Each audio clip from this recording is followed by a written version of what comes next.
you are going to struggle, but at the same time deal with Bertha. You probably have a better matchup.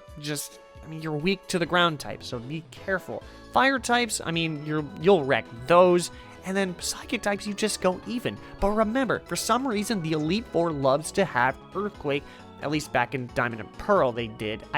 Platinum, it wasn't as evident, but just keep your eye out for Earthquake coverage. It made no sense, and that was the reason why I went with Turtwig in Platinum instead of going for Infernape or Empoleon. I think I was going to go Empoleon back in 2009. Point stands is watch out for that coverage. And the problem with Piplup against Cynthia is that it doesn't really have a huge matchup against her. It doesn't actually have any advantages. Spiritomb, Roserade, and Gastrodon being the middle of the road, and even Gastrodon's kind of a bad matchup due to the ground type coverage.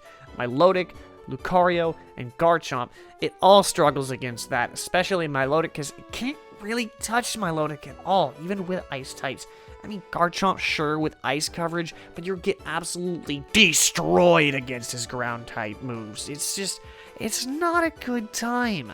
So, honestly, use your team for that one, and looking at Piplup as a whole, it honestly just looks like the middle of the road. There's no higher highs and lowest lows. It just wraps kind of snugly right in the middle between Turtwig and Chimchar. But hey, that's just the conclusion I draw. I'll leave it up to you, because, I mean, you can pick whatever you want to. I'm just here showing you its advantages and disadvantages, so keep that in mind.